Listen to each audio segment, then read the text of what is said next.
अरे कुछ अकल है या घास चरने गई? सास ने चिल्लाते हुए बहू से कहा।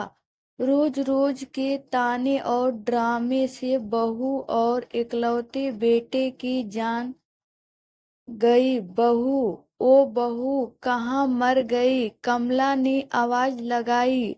ओ, अभी सारा काम निपटाने के बाद नहाने के लिए गई थी और सास की हर 2 मिनट में ऐसी आवाज सुनने की उसकी आदत पड़ चुकी थी। जरा सी नजरों के सामने से हटी कि सास चिल्लाना शुरू कर देती। इस बार आवाज कुछ ज्यादा तेज थी, कोई अनहोनी न हो गई हो। उसने जैसे तैसे अपने ऊपर 2 मग पानी डाला और कपड़े पहनकर बाथरूम से दौड़ते हुए सास के कमरे में पहुंची। अरे मरी, तुमसे एक काम भी ठीक से नहीं होता? कमला देवी फिर चिल्लाई। क्या हुआ माँ जी? उसने न डरते डरते पूछा। हुआ क्या है? दिखता नहीं?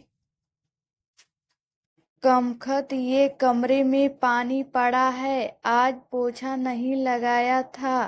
क्या अभी कहीं मैं गिर जाती तो मेरी हड्डी पसली टूट जाती? कमला देवी ने चिल्ला कर कहा। लगाया तो था माँ जी, उसने धीरे से कहा। तो ये कहाँ से आ गया? हे भगवान, मेरी तो किस्मत ही फूटी है जो ऐसी लड़की पर मेरे बेटा लड्डू हो गया। न जाने कहाँ कहाँ से, बड़े बड़े घरों से उसके लिए रिश्ते आ रहे थे। अच्छा, अब चल जल्दी से इसे साफ कर दे, सास ने चिल्लाते हुए कहा।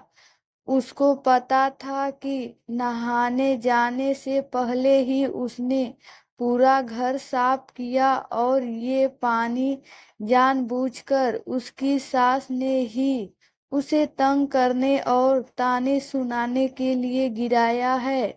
फिर भी उसने बिना कुछ बोले गिरे पानी को साफ कर दिया और अपने कमरे में आकर थोड़ा आराम करने बैठ गई और सोचने लगी। सास की चिल्लाहट अब कौन सी काम के लिए बुलाने वाली होंगी? उसके लिए ये कोई आज की बात नहीं थी। जब से वो शादी कर इस घर में आई थी, उसके पति के ऑफिस जाते ही ये रोज का नियम था। आज किसी बात पर, कल किसी बात पर, बस उसकी सास को एक बहाना चाहिए था।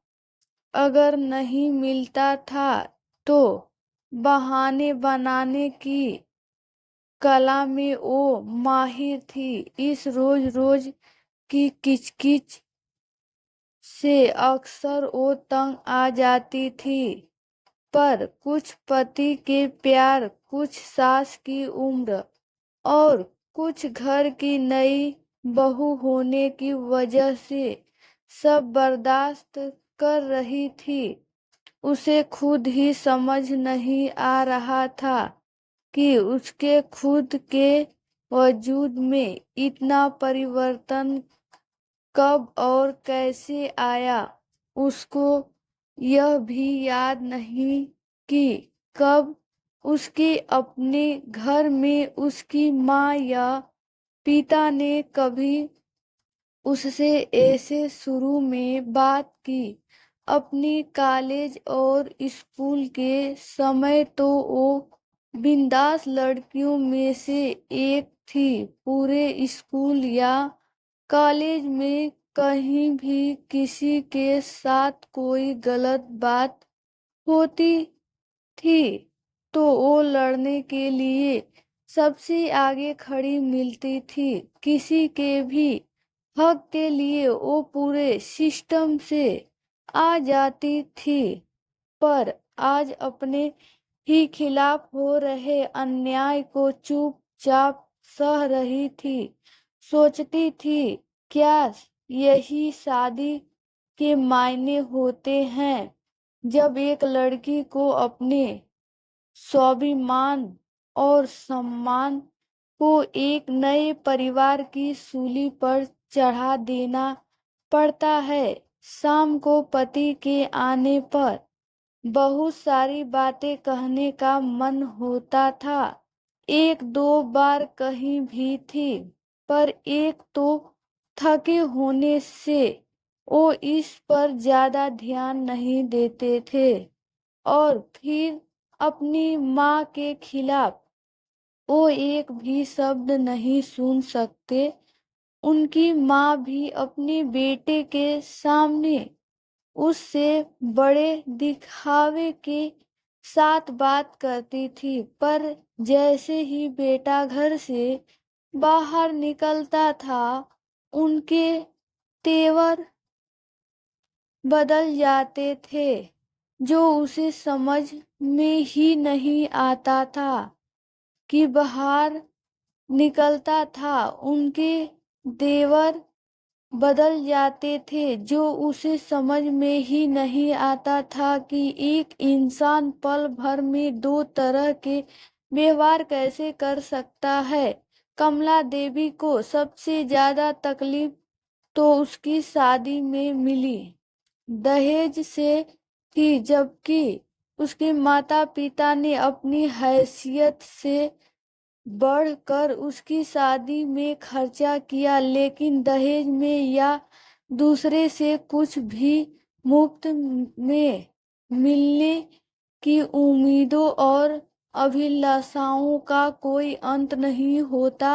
हर चीज कम लगती है, और उनके आने पर सबसे पहले उन्होंने घर की महारानी की छुट्टी कर दी, और घर में उसके कदम रखते ही हाथों की मेहंदी का रंग छूटने के पहले ही बाकी कामों के अलावा बाई के सारे काम भी उसके ऊपर आ गए। और कमला देवी ने कभी भी उसे एक नौकरानी से ज्यादा नहीं समझा। कुछ ऐसे ही जिंदगी कट रही थी।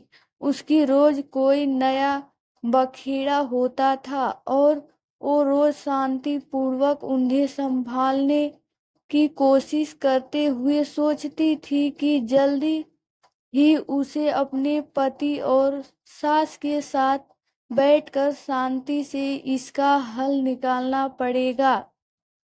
पर बस रोज की ऐसी दिनचर्या में सबके साथ बैठकर बात करने का समय नहीं मिल पा रहा था। एक दिन वो रोज की तरह सुबह झाड़ू लगा रही थी, जब कमला देवी अपने बिस्तर के किनारे बैठी स्वेटर बुन रही थी। अचानक जैसी ही वह झाड़ू लगाते लगाते उसके पास पहुंची, उसने बिना कुछ देखे बहू को जोर से लात मारी और चिल्लाई, अरे कुछ अकल भी है, या घास चरने गई है? जब मैं कुछ कर रही होती हूँ तभी तुझे काम सूझता है। अभी ही मेरे कमरे में झाड़ू लगनी थी। तुझे क्या, तुझे नहीं पता कि मुझे धूल से कितनी एलर्जी है? ये आज का नया बहाना था उसे तंग करने का, क्योंकि घर में रोज ही ऐसे ही काम होते थे और पहले कभी भी ऐसी कोई बात नहीं हुई थी। फिर वो भी अपनी सास के व्यवहार को जानते हुए बहुत संभल के काम करती। वो उनके द्वारा दिखाई जगह पर सफाई के लिए जैसे ही थोड़ा झुकी, ना जाने किस झोंक में कमला देवी ने जोर से पैर चलाया और वह बहू के कंधे पर जा लगा। जब तक वो खुद को संभलती उसका सिर सामने की दीवार से टकराया और गिर पड़ी। कमला देवी चिल्ला उठी, क्या हुआ? कल मुही मर गई क्या? उठ क्यों नहीं रही? बचा हुआ काम कौन करेगा? चल उठ। ओ उनकी कुछ बातें सुन तो रही थी, पर समझ में कुछ नहीं आ रहा था और बड़ी हिम्मत करके जैसे तैसे वो उठने की कोशिश कर ही रही थी कि कमला देवी ने फिर ठोकर मार दी और सिर दोबारा दीवार से टकरा गया। इस बार बहू बेहोश हो गई थी। सास बड़बड़ाते हुए उसे कोसती रही। जब नहीं उठी तो कमला देवी के हाथ पांव फूलने लगे और तुरंत अपने बेटे को घर आने के लिए फोन किया। पति उसे तुरंत हॉस्पिटल ले गया तो कमला देवी भी साथ साथ आई और एडमिशन कराने के समय भी बड़बड़ाए जा रही थी। सब पता है इसके त्रिया चरित्र का, सब करके कराने के और तुझे तंग करने के नाटक है इसके, जिससे घर में कोई काम न करना पड़े और हम सब इसकी सेवा करे। यूं तो उसका बेटा काफी दिनों से घर में जो चल रहा था सब देख और समझ रहा था, पर आज माँ के ऐसे व्यंग देख कर कुछ ज्यादा ही परेशान हो गया। लेकिन इस समय उसे अपनी पत्नी की जान बचाने की पड़ी थी। डॉक्टर की तमाम कोशिशों के बावजूद सिर के अंदर कोई नस हट जाने से पहले तो वो कुछ दिनों कोमा में रही और अगले एक ही सप्ताह में उसने दुनिया छोड़ दी। वक्त के साथ साथ बातें कहाँ छुपती हैं।